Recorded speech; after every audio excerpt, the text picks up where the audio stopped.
All right, today is about learning target 3, which is calculating probabilities, both theoretical and experimental probabilities.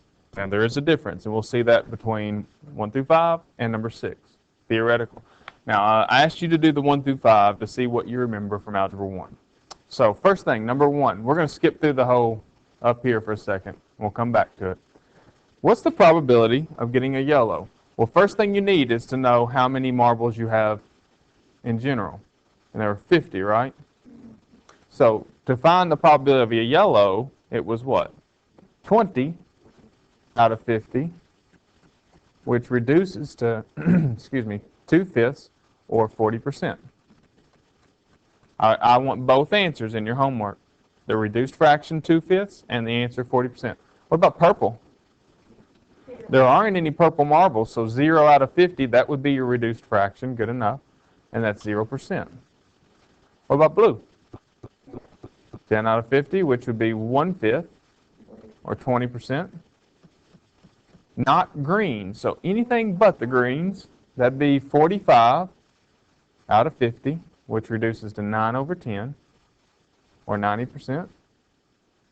And last, red or blue, so that's 15 or 10, so there's 25 of them out of 50, which is 1/2 or 50%.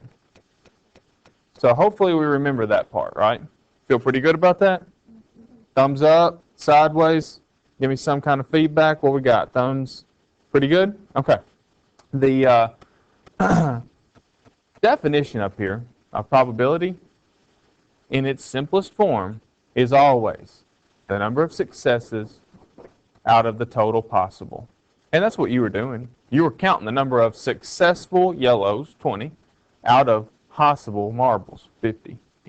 And keep that in mind as we do learning target 4, 5, and 6.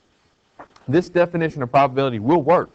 And sometimes you don't have to do what we're doing in learning target 4, 5, or 6 to get the answer. You just have to remember successes over total. All right, so let's see what the difference is between experimental probability and theoretical. So we just did theoretical. Now number 5, experimental. A group of students flipped a coin 250 times, and they recorded what they got, which was 120 heads and 130 tails. What was their experimental probability for heads? Well, for heads, it was 120 out of 250, which reduces to 12 over 25, which is equivalent to 48%. For tails, their experimental probability was 130 out of 250, which reduces to 13 out of 25, or 52%. That's experimental probability. What you got out of out of the total possible. How does that compare to theoretical probability? What is the theoretical probability of flipping a coin and getting heads? 50%, right? So how does that compare?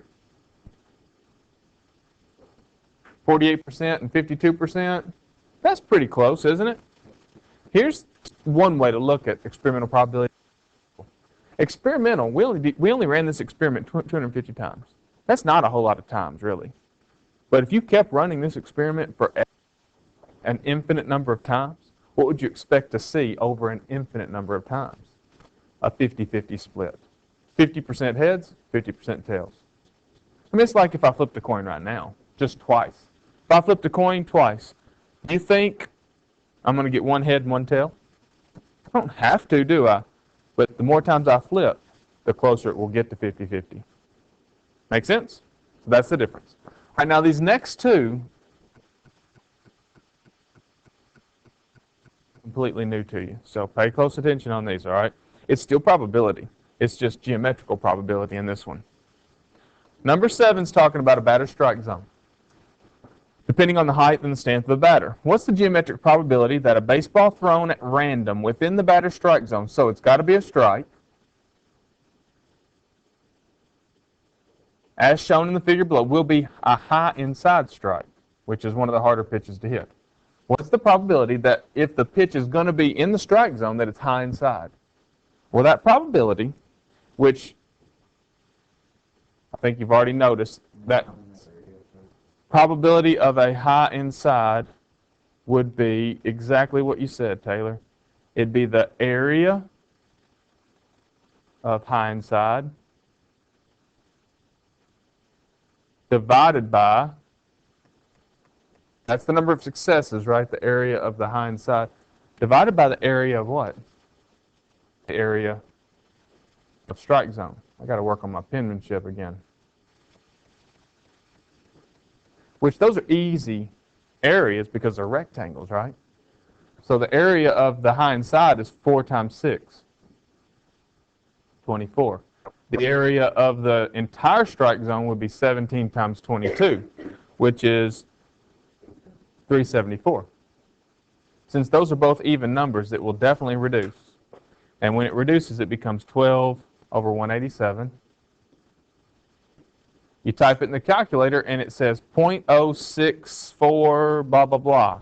0.06, round that to about a percent, 6.6% or 6.4%, about. Yeah, you'd probably be all right with 6%, but 1 decimal, especially if that decimal's not 0.0 or 0.1, I mean, that's almost 0.5, all right? It's almost half. Your taxes, never mind, we won't go there. Anyways, number next. Number 8, last one. It's not on your sheet, so you'll need to add it to the back. I added this before I printed all of the notes because we've done what we said we would do, a theoretical, experimental, and geometric probability, but we haven't done one from a Venn diagram, which is what this problem does. Do you remember what a Venn diagram is? It breaks up a population into different parts. So here's our problem. A sample of 200 students, 48 played soccer, 76 played football, and 12 played both. One student is picked at random, find each probability. So there are 4 questions about this situation. The first thing you need to do is fill out the Venn diagram. So we'll call this circle S, and we'll call this circle F. Soccer, football. Now, the 48 soccer students, 76 football, and 12 both. What does this overlapping section right here of the circles, what does it represent? Those that played both. That's where the 12 goes. Agree with that? Now, what does the circle for S represent? Well, the whole circle S represents those 48 players. So we won't be putting a 48 over here. We'll be taking the 12 out of those 48. So there's actually 36 soccer players who don't play football. So do you understand why we put the 36 there and not the 48? Because the 12 plus the 36, the entire circle, should equal those 48 soccer players. Okay? Now, what about the football players? It says there's 76 of them, but that's not what we're writing over here. You need to take the 12 out, so it would be 64, right? Now, what this means is there are 36 people who played soccer only, 12 who played both, and 64 who played football only. You add that up, you don't get 200. You add that up, you get 112. What does that mean? That's right. There's some people in this that didn't play soccer or football, which makes sense. And how many of those? That's 88. So the box around the 2 circles, there are 88 people that didn't play either. So there's your Venn diagram. So our probabilities. Each probability will be out of 200. So we can go ahead and put out of 200 on every one of them. And then the Venn diagram will provide us with all the information we need to find out successes. Probability, not a soccer player. Not a soccer player. That'd be all of the 200 except the 36 and the 12. 36 and the 12, the 48. You could actually could have done this problem without any Venn diagram. Because you know 48 of them played soccer, right? So take that away from 200 and you get 152, or, yeah, sorry, 152 out of 200. So type it in your fancy calculator. Math enter, enter. reduce fraction and percent, 19 out of 25. And it's not an approximate percent, it's an exact percent, 76. Let me try the last three. I'm going to put the video for a second, let you have a second to try them, and then we're done once we answer these. Okay, if they didn't pause the video, they got to pause and do it themselves, but we're ready.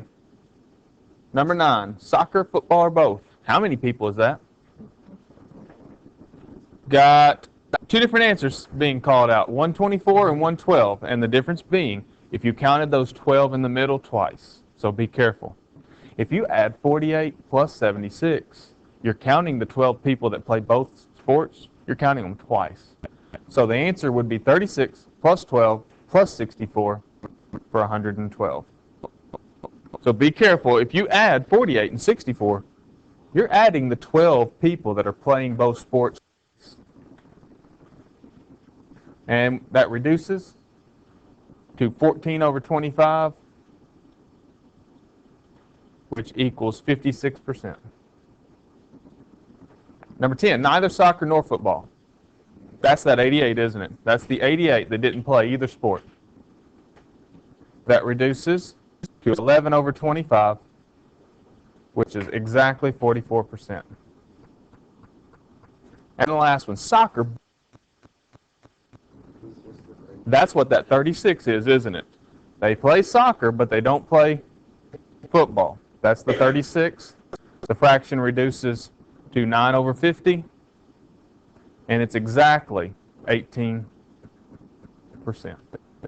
And that's the end of the notes.